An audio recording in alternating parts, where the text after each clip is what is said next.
समक्ष आज आ गया और हमें पुनः अपनी आत्मा के स्वभाव की याद दिला रहा है, क्योंकि जो अपना होता है वह अपने से कभी बिछड़ता नहीं। सही है कि नहीं? हाँ भाई, मैं क्या कह रही हूँ, थोड़ा सा इधर ध्यान दीजिए। जो अपना होता है वो अपने से कोई कभी बिछड़ता, ये सच है कि गलत है? हाँ, इधर महिलाओं से प्रश्न, सही या गलत?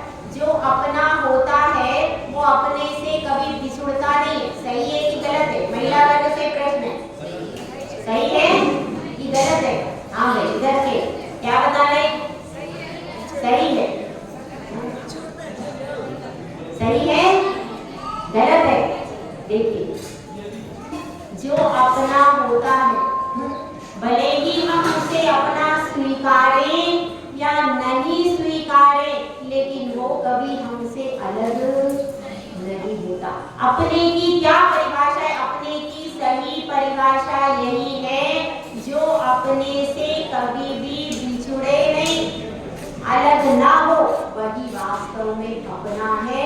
बाकी तो सब झूठा सपना है। समझ में आ गई बात? तो जो अपना है उसको अपने को पकड़ के रखना, इसको छोड़ना नहीं। एक बार अपना छूट गया तो जैसे मेले में माँ जाती है, बच्चे को हाथ पकड़ लेती है, मेरा बच्चा बिछुड़ ना जाए, हाथ पकड़ लेती है, लेकिन जब पीछे से रेला आता है तो वह बच्चा बहाव में आगे निकल जाता है। कई मेलों में बच्चे खो जाते हैं। इसी प्रकार से संसार का मेला लगा हुआ है, तरह तरह से मिथ्यात्व और विषय वासनाओं के मेले लगे हुए हैं, और आज उस मिथ्यात्व और विषय वासनाओं के मेले में हमारे बच्चे भटक जाते हैं। वे भटक जाते हैं, वे वीतरागी भगवान की शरण से शराबियों की शरण में जा रहे हैं। आप सब अपनी आंखों से इसको देख रहे हैं। ऐसा हो रहा है कि नहीं हो रहा है भाई?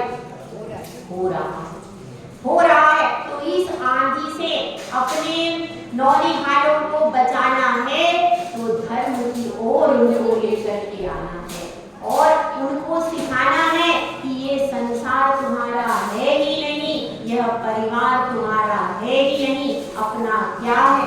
थोड़ा सा विचार करें, थोड़ा सा विचार करें, अपना क्या है? वह जो हमारे साथ वर्तमान में दिख रहा है, हमारा परिवार, हमारे मकान, हमारी दुकान, हमारे बच्चे, क्या वे हमारे हैं? हमारे साथ रहने वाले हैं? आप सबका उत्तर नहीं में आ रहा। सही उत्तर है वे सब हमारे साथ हमारे हर पर्याय में रहेंगे नहीं। अभी इस पर्याय में आए हैं, अब फिर सब अपने अपने स्टेशन पर उतर जाएंगे और हम भी किसी स्टेशन पर उतर जाएंगे। अब आपको देखना यह है कि हम कहीं संसार की गाड़ी में तो नहीं बैठे, मोक्ष मार्ग की गाड़ी में बैठे हैं कि संसार की गाड़ी में? हाँ भैया, आप किस गाड़ी में बैठे? संसार की गाड़ी में नहीं भाई, संसार की गाड़ी में बैठने वाला तो मिथ्या दृष्टि होता है। आप भी मोक्ष मार्ग की गाड़ी में बैठे हो, लेकिन कौन सी गाड़ी में? पैसेंजर है, धीरे धीरे चल रही, रुक रुक के। आपने टिकट ही अच्छा नहीं लिया तो क्या करें? आपने टिकट अच्छा बढ़िया वाला नहीं लिया, शताब्दी एक्सप्रेस का लेना चाहिए था, आपके पास पुण्य कम था तो आपने टिकट कौन सा लिया है? पैसेंजर है, रुक रुक के चल रही है तो धीरे धीरे पहुंचेगी, लेकिन एक श्रावक भी मोक्ष मार्गी है। चतुर्थ गुण स्थानवर्ती श्रावक सम्यक दृष्टि है और वह भी मोक्ष मार्गी है। ट्रेन तो अपनी कैसी है, आप जा रहे हो पैसेंजर से और हम जा रहे हैं एक्सप्रेस से। अंतर इतना ही है, लक्ष्य में कोई अंतर नहीं है। तो अपन सब उस धर्म की आराधना करने के लिए यहाँ पर एकत्रित हुए, जो धर्म जिसके लिए कहा गया है वस्तु स्वभावो धर्मो। क्या कहा? वस्तु का स्वभाव धर्म है और भी नाना प्रकार की परिभाषाएं उस धर्म की उपलब्ध होती हैं, लेकिन अपन सिर्फ इस विषय पर कॉन्सेंट्रेट करते हैं कि 10 लक्षण धर्म है, उत्तम क्षमा धर्म है। और सबसे पहले अपन इस चीज का विचार करते हैं, आज कौन सी तिथि है भाई? कौन सी तिथि है? भादो सुदी पंचमी। पूरा बोलिए, भादो सुदी पंचमी है कि नहीं? तो अब ये बताइए, यह भादो सुदी पंचमी को ही 10 लक्षण पर्व प्रारंभ होते हैं, तो इसी दिन क्यों प्रारंभ हो? आप सब इंटेलिजेंट हैं, वहां पर पास में मंदिर में बहुत बढ़िया बढ़िया स्वाध्याय होता है। आप में से कोई एक व्यक्ति बता दीजिए, भादो सुदी पंचमी का क्या महत्व है? हाँ, क्या महत्व है? इस दिन से 10 लक्षण पर्व प्रारंभ होते हैं, लेकिन इसका महत्व क्या है बताइए, कोई बता सकता है? भादो सुदी पंचमी का क्या महत्व है हमारे जिन शास्त्रों के हिसाब से? देखिए, अपन सब थोड़ा सा समझने का प्रयास करते हैं। भादो सुदी पंचमी 10 लक्षण पर्व अनादि निधन है, और जब प्रलय काल होता है, जब प्रलय काल होता है तो ज्येष्ठ बदी दशमी से 7 दिन तक कुवृष्टि प्रारंभ होती है और 49 दिन तक कुवृष्टि होती है। कौन सी? तेजाब की, धूल की और तरह तरह की कुवृष्टि, क्षार की होती है, नमक की, वज्र की। इस प्रकार से 7 दिन तक कुवृष्टि होती है, तो 49 दिन तक क्या हो गई? कुवृष्टि। उसके बाद क्या होता है? उसके बाद होती है सुवृष्टि। वह कितने दिन तक होती है? 7 दिन तक क्या होती है? सुवृष्टि। तो वह भी 49 दिन तक होती है। अब आप कहेंगे कि सब तो जीव नष्ट हो गए, इतनी वो कुवृष्टि जो होती है उससे 1 योजन तक की पृथ्वी नष्ट हो जाती है, इतनी भयंकर कुवृष्टि। तो अब आप ये सोचिए कि जब कुवृष्टि हो गई, सब संसार के जीवों का अंत हो गया, तो पुनः सृष्टि का सृजन कैसे होगा? आपके मन में यह प्रश्न आना चाहिए कि नहीं? आना चाहिए। तो अब यह समझिए कि जैसे ही सौधर्मेंद्र अपने अवधि ज्ञान से जान लेता है कि प्रलय काल आ गया है, तो वह क्या करता है? हर पशु पक्षी मनुष्य इन सब के 72 जोड़े निकालता है और उन 72 जोड़ों को विजयार्ध पर्वत की गुफा में सुरक्षित रख देता है। अब उस गुफा में सुरक्षित रखने के बाद फिर सब तरफ प्रलय आदि होती है, लेकिन विजयार्ध पर्वत की गुफा में जो जोड़े बैठे रहते हैं उनको कोई हानि नहीं होती। और जब इस प्रकार से 7 प्रकार की कुवृष्टि हो गई और फिर क्या हो गई? सुवृष्टि हो गई। उसके बाद क्या होता है? उसके बाद अमृत की वृष्टि होती है, जल की होती है, क्षीर की होती है। इस प्रकार से 49 दिन तक क्या हो गई? सुवृष्टि।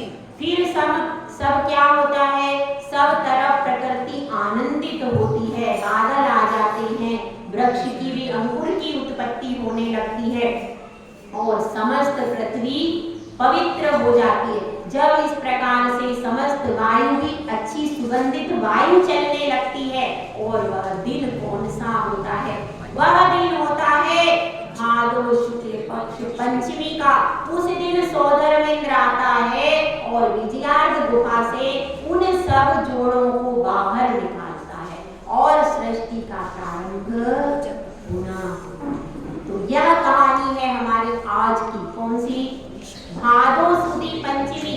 इसलिए इस दिन का महत्व है कि इस दिन सृष्टि का प्रारंभ हुआ। धर्म तो अनादि निधन है, परंतु धर्मात्मा जीवों का भरत और ऐरावत क्षेत्र से अभाव हो जाता है कुछ समय के लिए, जब प्रलय काल होता है। पुनः वह बाहर निकालता है और उन जोड़ों से पुनः धर्म का प्रारंभ किया जाता है। तो यह कहानी है हमारी 10 लक्षण धर्म की पहले दिन की। इसलिए भादो सुदी पंचमी इसकी शुरुआत है सृष्टि के सृजन से। तो एक सृष्टि तो वह है जो बाहर दिखाई दे रही है, एक सृष्टि वह है जो हमारे अंदर है। बाहर की सृष्टि तो अनादि निधन है, उसको हम बदल, लेकिन अंतरंग की जो सृष्टि है उसको बदलने के लिए यह पर्युषण पर्व आया है। अंतरंग में आपकी सृष्टि में जो विकारी भाव जागृत हो रहे हैं, जो मोह की सृष्टि हो रही है, उस मोह की सृष्टि को, उस विकारी भाव को भी बदलने की जरूरत है। बाहर का प्रलय काल आता है तो वह दोबारा सृष्टि का प्रारंभ होता है, ऐसे ही आपने अंतरंग में भी प्रलय काल आना चाहिए। कैसा प्रलय काल? वह प्रलय काल जिससे कषाय विलय हो जाए, वह प्रलय काल जिससे विकार विलय हो जाए और आपकी आत्मा में धर्म का बीज अंकुरित हो जाए। तो हम सब इसी भावना के साथ धीरे धीरे आगे बढ़ते हैं। यह सब धर्मों में, सब संप्रदायों में त्योहार होते हैं। हमारा यह पर्युषण, हमारा यह 10 लक्षण धर्म भोग का त्योहार नहीं है, त्याग का त्योहार है। सबके यहाँ भोग के त्योहार आते हैं, वो खाते हैं, बजाते हैं, गाते हैं और घूमते हैं, लेकिन हमारे यहाँ जो त्योहार है यह त्याग का त्योहार है, यह आत्म स्वभाव की पहचान करने का स्वभाव है, त्योहार है। तो इस त्योहार में पहला दिन क्या कहता है, उत्तम क्षमा धर्म क्या कहता है, इसको हम समझने का प्रयास करें। धर्म आत्मा का स्वभाव है, वह कहीं बाहर से नहीं आता। जिस तरह से जमीन में से जल स्वाभाविक रूप से आता है और बादल में से पानी स्वाभाविक रूप से आता है, अग्नि से उष्णता कहीं खरीदने के लिए जानी नहीं पड़ती, वह स्वाभाविक रूप से उसी में रहती है। चंदन से सुगंध मांगी नहीं जाती, उसमें स्वाभाविक रूप से रहती है। उसी प्रकार हे बंधुओं सुनो, यह क्षमा हमारी आत्मा का ही गुण है, आत्मा में ही उत्पन्न होता है और जो इनको उत्पन्न करते हैं वह धीरे धीरे उस क्षमा की पृथ्वी से, क्योंकि क्षमा पृथ्वी के समान है, इस क्षमा की पृथ्वी को जिसने अपने अंतरंग में धारण किया वह एक दिन धर्म के आकाश को छुआ करता है। तो एक मुक्तक के माध्यम से हम इस क्षमा धर्म की ओर चलेंगे। एक सागरे मिला ऐसा ज्योति सा चमकता है, एक सागर मिला ऐसा जो मोती सा चमकता है, एक निर्झर मिला ऐसा जो अमृत सा बरसता है, एक निर्झर मिला ऐसा जो अमृत सा बरसता है। धर्म का फूल हम कैसे खिलाएं मन की बगिया में, धर्म का फूल हम कैसे खिलाएं मन की बगिया में, गुरुवाणी से समकित का सुनहरा घट बरसता है, गुरुवाणी से समकित का सुनहरा घट बरसता है। हम सब समझे कि क्षमा धर्म में गुरुओं ने क्या कहा है, आचार्यों ने क्या कहा है, क्षमा शब्द क्या है और इसका अर्थ क्या है। तो क्षमा क्षमोश धातु से उत्पन्न है, जिसका अर्थ है सहन करना, सहन करना और सहन करके अपने मनोभावों को कंट्रोल करना, नियंत्रण करना। जो हमारी दिशा कषाय की ओर जा रही है उसको वापस लाकर स्वभाव की ओर लेकर के जाना और अपने में प्रतिकार की शक्ति होने के बाद भी हम क्षमा, बल होने के बाद भी क्षमा करना। अगर कोई निर्बल है और वह क्षमा करता है तो कोई बड़ी बात नहीं। क्षमा शोभती उस भुजंग को जिसके पास बल है, जिसके पास सामर्थ्य है और सामर्थ्य होने के बाद भी वह महान हुआ करता है बंधुओं। यह क्षमा जो कि एक मरुभूमि को पार्श्वनाथ बना देती है, ऐसी यह क्षमा हम सब के लिए कैसी है? आराधना करने योग्य है। तो हम थोड़ा सा विचार करते हैं, पहले आप लोगों के लौकिक दृष्टांत से इसका विचार करते हैं। एक दादाजी थे और दादाजी होंगे तो क्या होगा साथ में? होता। आप लोग सब समझदार लोग बैठे यहाँ पर, ज्ञानी लोग बैठे। एक शब्द मैं बोलूंगी तो दूसरा आप बोल दो, इतने आप लोग ज्ञानी लोग हैं, ठीक है? हाँ तो सुनिए, एक दादाजी थे और उनका एक छोटा सा पोता था। पोता बहुत गुस्सा करता, दिन भर गुस्सा करता, कभी बैग फेंक देता, कभी ड्रेस फेंक देता। उसकी माँ बहुत परेशान थी।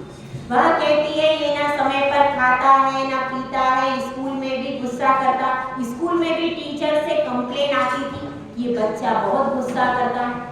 अब सब परेशान होकर के अब वह दादाजी के पास में आती है। क्या कहती है कि दादाजी आप ही कुछ कर दो, क्योंकि वह पोता सिर्फ दादाजी की ही बात मानता था और किसी की घर में सुनता ही नहीं था। तो वह उसकी माँ लेकर के आती है दादाजी के पास में। दादाजी से कहती है कि आप इसको समझा दीजिए। दादाजी उसको बुलाते, इधर आओ। आ जाता है, हाँ दादाजी क्या काम है? उसने कहा देखो बेटा काम कुछ ज्यादा नहीं है, ये 4-5 कीले रखी हैं, इनको ले लो और अपने पास रख लो, ठीक है? अब इनका क्या करना है? देखो जब तुमको गुस्सा आए ना तो एक कील जाकर के पिछवाड़े में ठोक देना, इतना ही काम, बस इतना सा काम। हाँ और क्या, बस इतना ही काम, ठीक है? पोते ने मान लिया। अब पोता कील लेकर चला गया। अब वो तो रोज गुस्सा करता था, जब भी उसको गुस्सा आता जाकर के कील ठोक के आ जाता। अब फिर 8 दिन इसमें निकल गए। अब 8 दिन के बाद दादाजी ने पोते को बुलाया, इधर आओ। हाँ दादाजी बताइए।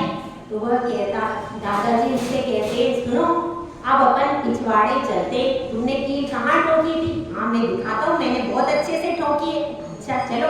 और वहाँ पर पिछवाड़े में जाकर दादाजी और पोता दोनों देखते हैं, बहुत सारी कीलें वहाँ पर ठुकी हुई। अब दादाजी कहते तुमने बहुत अच्छी ठोकी है ना, गिरेगी तो नहीं? नहीं बिल्कुल इतनी अच्छी पक्की ठोकी है, एक भी हिलने वाली भी नहीं, बहुत अच्छा काम किया। अब ऐसा करो इनमें से सबको धीरे धीरे निकाल के बताओ। अब वह प्लास लेके आया और उसने अच्छी ज्यादा ठोक दी थी, तो अब वो प्लास लेके आया, उसको धीरे धीरे निकाल रहा है। बड़ी मुश्किल से एक कील बाहर निकली। इस तरह से करते करते उसको पसीना आ गया। जब सब कीलें बाहर निकालनी पड़ी, उसने फिर सब निकाल दी। अब दादाजी ने कहा हाँ तुमने सब निकाल दी, बहुत अच्छी बात है, अब इस दीवार को भी पहले जैसी करो। उसने कहा कि दादाजी ये तो कैसे होगा, अब तो इसके लिए दूसरी दीवार बनानी पड़ेगी, ये तो इसमें छेद हो गया, अब ये छेद तो ठीक नहीं हो पाएगा, इसकी मरम्मत करवानी पड़ेगी, फिर जाकर के यह ठीक होगा। अब दादाजी उससे कहते हैं कि देखो बेटा तुमने कील ठोकने में कितना टाइम लगा?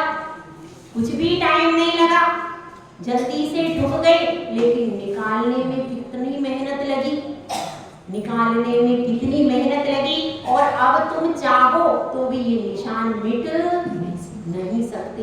इसलिए ध्यान रखना, क्रोध करना बहुत आसान है, बहुत सहजे आप कर लोगे, लेकिन करने के बाद वह जो कील ठुक जाती है, वह कील जो ठुक जाती है आत्मा के मन पर, जो वह कील ठुक जाती है, उससे तकलीफ किसको होती है?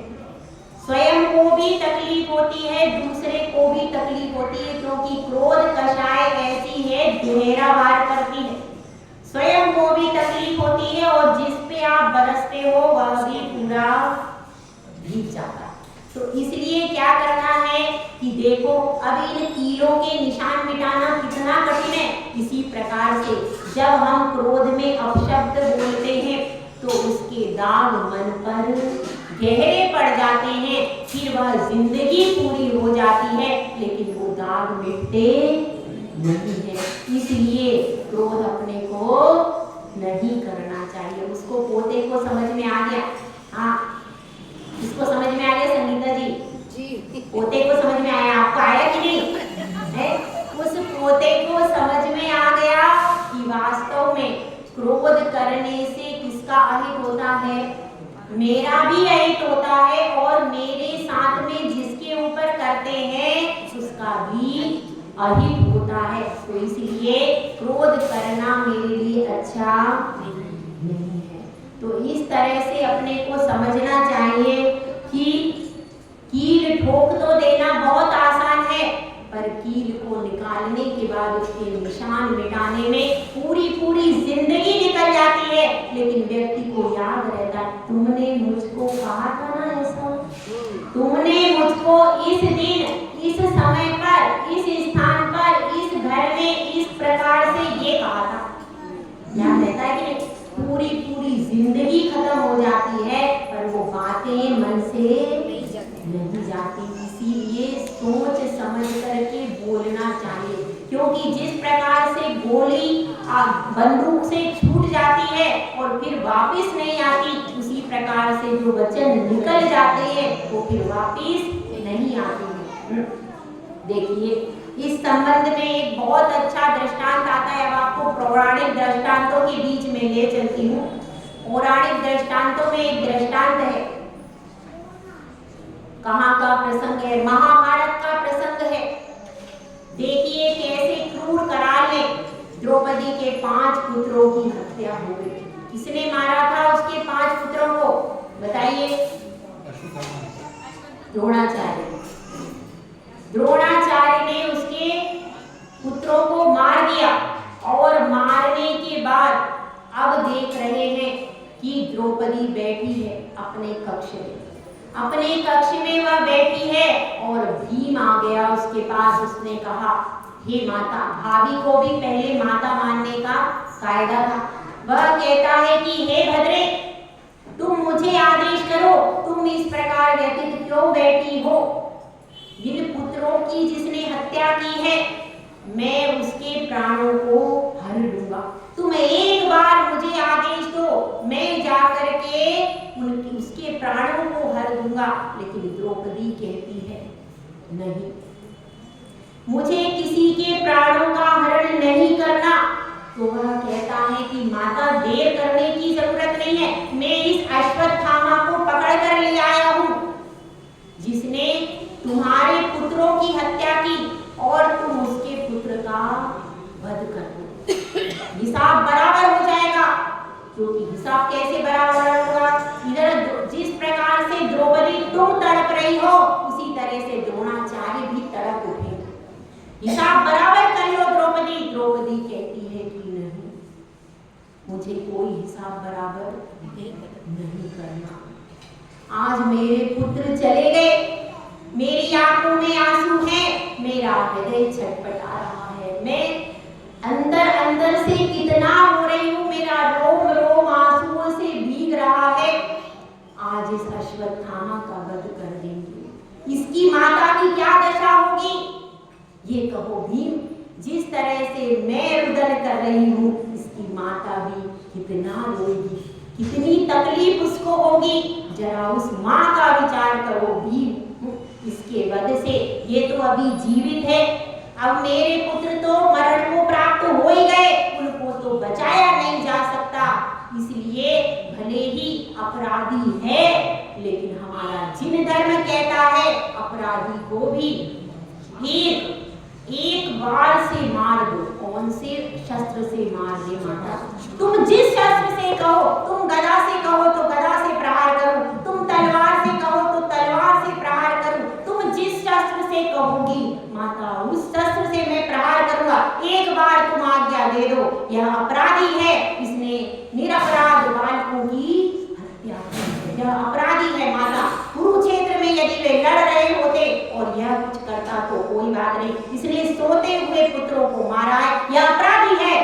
आप एक बार कह दो, मैं इन्हें दंड दूंगा। तो माता कहती है, वह कहती है कि हे भीम, इन्हें क्षमा कर दो, इसे क्षमा कर दो, बस क्षमा ही वह शस्त्र है।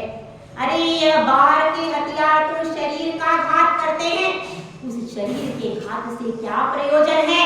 अनादि से अनंत पर्याय हम सब बदल चुके, अब तो इस आत्मा से कषाय को हटाना है, इसलिए इसे क्षमा करती हूँ मैं। अब अश्वत्थामा पानी पानी हो गया, उसकी आंखों से आंसू हो रहे, आंसू गिर रहे, द्रौपदी के चरणों में गिर पड़ता है, हे माता आप मुझे अपराधी हूँ मैं, मुझे मृत्यु दंड दीजिए, मुझे क्षमा नहीं दीजिए, मैं इस क्षमा का प्रहार सहन नहीं कर सकता हूँ, मेरा अंतरंग पश्चाताप से जल रहा है, यह क्या अपराध हुआ है, मेरा अंतरंग जल रहा है और इसलिए मैं चाहता हूँ कि मुझे मृत्यु दंड दीजिए। लेकिन द्रौपदी कहती है कि पश्चाताप की अग्नि बहुत बड़ी अग्नि होती है, अरे चिता की अग्नि से जले तो क्या जले, वह तो मुर्दा जलता है, पश्चाताप की अग्नि से तुम अगर जीवन भर जलते रहोगे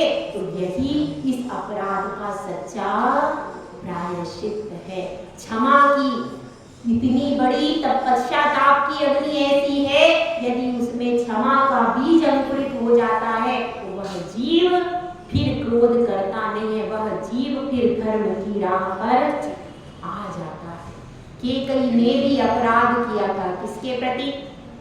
राम के प्रति। राम के प्रति अपराध तो था और उसी के कारण वे वनवास को चले गए, अपने पुत्र के मोह के कारण उन्होंने जो बड़े पुत्र को राजगद्दी मिलने वाली थी उसको छोटे पुत्र को देकर अपराध किया था, लेकिन उस अपराध की अग्नि में केकई जीवन भर जली।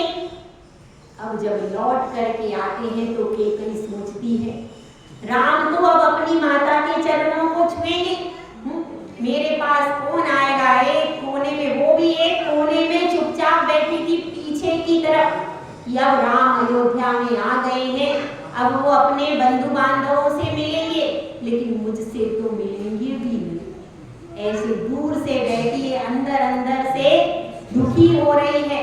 लेकिन अब जैसे ही राम अयोध्या में आते हैं, चारों तरफ देखते हैं, माता केकई नजर नहीं आ रही, और जैसे ही कोने में केकई माता नजर आती है एकदम हृदय प्रफुल्लित हो जाता है और हे माता करके सबसे पहले चरण केकई के पड़ते हैं और केकई की आंखों से अश्रुधारा प्रवाहित होती है।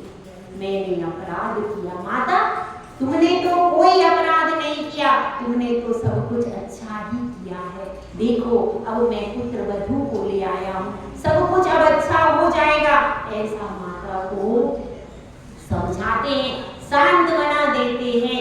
देखिए क्षमा बहुत बड़ा धर्म है, धरती सहन करती है, इसीलिए स्त्री को धरती की उपमा दी जाती है। जिस प्रकार से स्त्री सहनशील होती है, धरती सहनशील होती है, वह स्त्री सहन करने में देवी का रूप है, माँ का रूप है, और देवी और माँ की पूजा हमेशा की जाती है।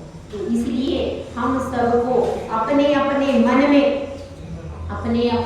में किसकी जोत लगानी है?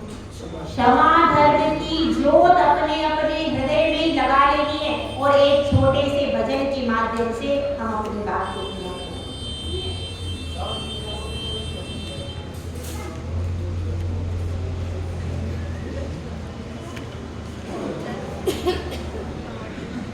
और आप लोग भी एक एक लाइन बोलेंगे, एक लाइन हम बोलेंगे। औरों की बात छोड़ो, खुद को जरा टटोलो, औरों की बात छोड़ो, खुद को जरा टटोलो, लेकर क्षमा का साबुन निज आत्मा को धोलो,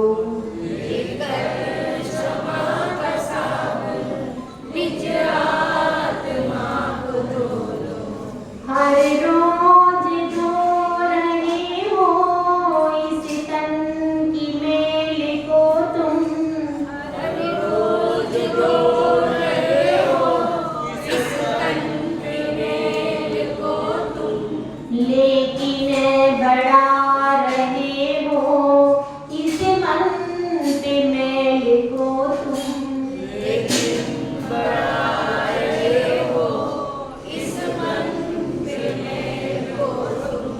मन को मलिन करके क्या सुख मिलेगा बोलो।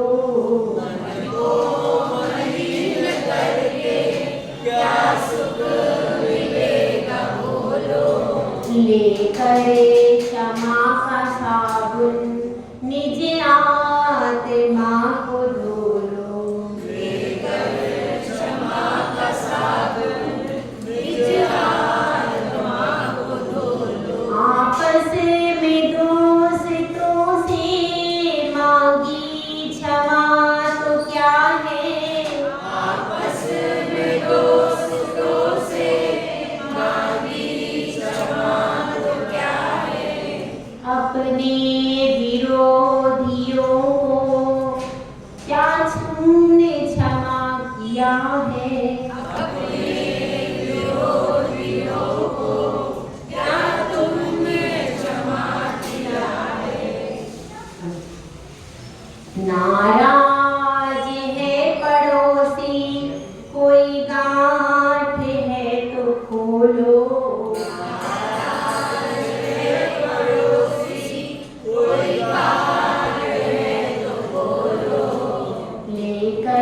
क्षमा का साबुन निज आत्मा को धो लो।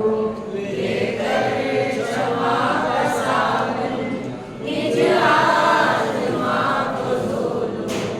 औरों की बात छोड़ो खुद को जरा टटोलो। औरों की बात छोड़ो खुद को क्षमा का साबुन निज आत्मा को धो लो। लेकर क्षमा का साबुन निज आत्मा को धो लो। अपने अपने जीवन में क्षमा धर्म की सूत्रपात करें और अपने अपने मन को क्रोध कषाय से हटाएं, क्योंकि क्रोध कब आता है जब हमारी अपेक्षाएं बढ़ जाएं। अपनी अपेक्षाओं से इनकार करना शुरू करेंगे तो क्रोध धीरे धीरे हमसे विरोधी हो जाए। विरोधी बनाइए, लेकिन किसको? क्रोध को हमारा विरोधी बनाइए। क्षमा को हमारा सहयोगी बनाइए, क्रोध को विरोधी बनाइए। और आज घर 10 लक्षण धर्म के अवसर पर हम पहले